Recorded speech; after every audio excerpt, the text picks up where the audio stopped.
بسم الله الرحمن الرحیم. د محمد بن قاسم داستان درنو اوریدونکو، 22مې برخې ته مو هرکلی کوم. زبیر چې په خود سو سترګې وغړولې، علي ته نږدې په بندیخانه کې پروت و. جیران په یخو اوبو یې وله تلمدول او د ده زخمونه یې ټکورول. یوې ښځې د علي په پټ کولو هڅه کوله. زبیر چې په سد سو کېناست، جیران د اوبو جام ډک کړ، د هغه په شونډو یې ورکېښود. د زبیر په سترګو کې یو ځل بیا د کرکې او نفرت جذبات راویښ شول، خو د جیران په سترګو کې چې اوښکې ولیدې، څو غړپه اوبه یې وڅښلې. جیران هغه ته وکتل، یوازې دومره یې وویل: زبیره، ډېر افسوس دی. او بیا یې له سترګو نه د اوښکو باران وڅڅېد. د زبیر په شونډو یو غمجن تبسم خور شو. ویې ویل: جیرانه، ته ماته یوه معما شوې. تا د دې بل له حاکم سره دسیسه جوړه کړه، موږ دې په دې حالت کې ګیر کړو، بیا له جلادانو سره لاس او ګرېوان شو او اوس اوښکې تویوې. اخر د دې ټولو خبرو مطلب څه دی؟ د جیران له شونډو نه د درد له تل نه غږ اوچت شو: زبیره، په ما اعتبار وکړه، زه ستا دوست یم، تا زما ژوند وساته او یو راجپوت کې هېروونکی نه وي. د دې بل سردار له ما سره دوکه وکړه. ستاسې په کښتیو کې له حملې نه وړاندې یې زه په یوه کوټه کې بندي کړم.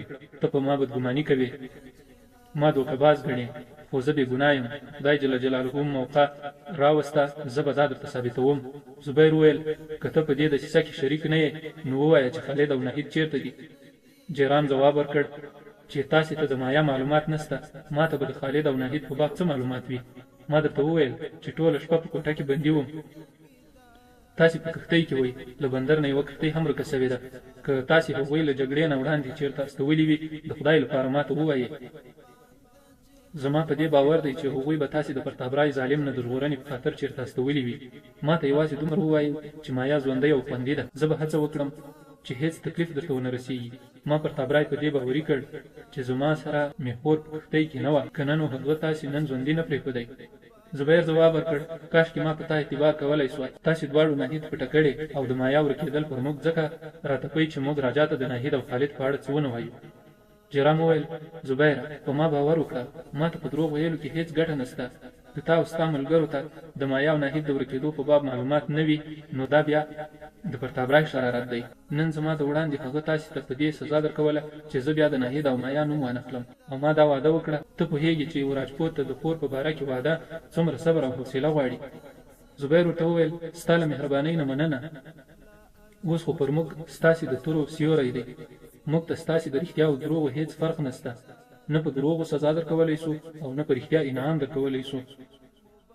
یوازې یې دومره پوهېږم چې موږ ستا په خاطر په دې مصیبت واوښتو، او تر څو چې زه ناهید ونه وینم، نه مې په تا اعتبار کېږي او نه د دې بل حاکم.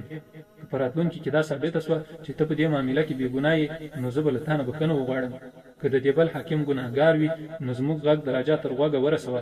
زه په یقین درته وایم چې زما ملګرو ته د ناهید، خالد او مایا په اړه معلومات نشته. د سرندیب ماڼوګانو زموږ له کښتۍ نه څوک په یوه وړوکې کښتۍ کې سپاره لیدلي دي. هغه کښتۍ د جنوب په لورې تللې وه. که ناهید او مایا دې وي چا تښتولي وي، نو د دې معلومات له بندر نه کېدای سي چې له بندر نه کښتۍ چا بیولې ده. جیران خپل تندی په غبرګو څپېړو وواهه او ویې ویل: پرتابه، خاینه، دوکهبازه، ظالمه، بې غیرته. زبیره، د خدای لپاره ما وبښه، زه په تا شکمن وم، زه پښېمانه یم. زبیر د الفاظو پر ځای د جیران اوښکو زیات اغېزمن کړ. د هغه په اوږه یې لاس ورکېښود. ویې ویل: جیرانه، ولاړ سه، هغوی ولټوه. پرتابرای ظالم هم دی او مکار هم. هغه ته د زړه حال مه وایه، که نه نو ته به خپله خور ونه موندلی سي او نه به د راجا تر غوږه دغه خبره ورسولی سي. جیران اوچت سو، د بندیخانې له پنجرې نه راووت، پهردارانو دروازه بنده کړه، څو ګامه وړاندې ولاړ، بېرته راوګرځېد او یوه پهردار ته یې د سرندیب د بندیانو د کوټې خلاصولو حکم وکړ. له هغوی نه یې څو پوښتنې وکړې، او چې بېرته ترې راووت، په زړه یې یو دروند بار پروت و. د سرندیب ماڼوګانو د زبیر خبرې ټولې تصدیق کړې او هغه خفه و چې ولې یې د زبیر په خبرو شک کاوه. 3 هفتې وروسته ناهید د یوې ویجاړې کلا په یوه کوټه کې په بستره غځېدلې وه. دا د برهمن آباد نه 20 میله لرې د یو ګڼ ځنګل په منځ کې کلا وه چې یو وخت د ګنګو او د هغه د ملګرو هډه وه. په څو ورځو کې ګنګو دغه ویجاړې کنډوالې بېرته لږ جوړې کړې او پکې آباد شوه. د ناهید زخم او تبې ته ګنګو په اندېښنه کې و. په همدې خاطر یې د هغې تر رغېدو پورې په لرې ځنګل کې هستوګنه غوره کړه. ګنګو له لوټمارۍ نه قسم خوړلی و، خو د یوه ځانګړي هدف په خاطر یې څو اسونو او نور سامان ته ضرورت و.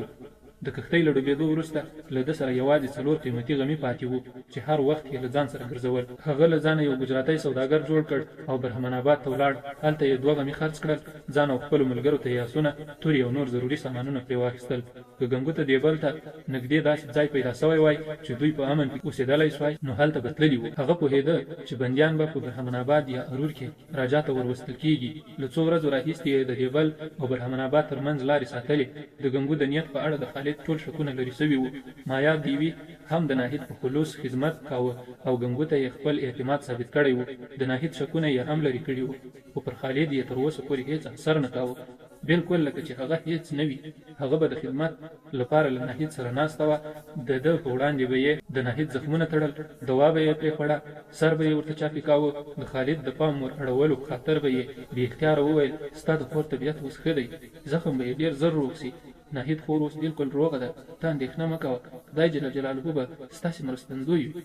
خو خالد به چوپ و او دې به داسې انګېرله چې د خالد غوږونه او سترګې د دې لپاره بالکل بند دي. د سیند د دریاب له خولې نه تر دغه ځایه اوږد سفر هم همدغسې و. په سیند کې هماغه اوبه وې چې په سمندر کې یې لیدلې وې. هره ورځ هماغه لمر راخوت او هر ماښام د هماغو ستورو او سپوږمۍ محفلونه جوړېدل.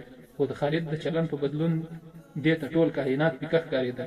که هغه یو ځل ترې پوښتلي وای چې مایا ته څنګه یې، که خالد د دې د موسکا په ځواب کې ورته وموسکلي وای، که د دې اوښکو پاکولو ته د خالد لاس لږ تیاري ښودلې وای، نو د ورور بېلتون به مایا ته هېڅ نه و او پر دې به خوښه وه چې قدرت له دې بل نه د دوی لارې سره جلا نه کړي. دې په کښتۍ کې د سفر په وخت زیاتره دا سوچونه کول چې کاشکې د خالد سره یې دغه سفر پای ته ونه رسېږي. کاشکې توپان د کښتۍ مخ داسې لوري ته واړوي چې یوې داسې جزیرې ته ورسېږي چې د رڼو اوبو لښتي پکې بهېږي، شرشرې د مینې سندرې پکې وایي، په ژورو ډنډونو کې ښکلي ګلان غوړېدلي وي. د دیبل د بندر په لیدو یې د خیالونو رنګینه دنیا ګډه وډه سوه.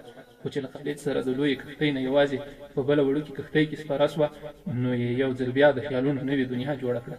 خو د دیبل پیښې له یو ژوندي انسان د ډبرو بت جوړ کړی و. د محبت او وفا دیوي د ارزومنو او هیلهمنو کتو په ځواب کې د خالد په سترګو کې له نفرت او حقارت پرته هېڅ نه و. په دوی کې یوازې ناهید په دې باوري وه چې د دیبل په پیښه کې د مایا دیوي هېڅ لاس نسته.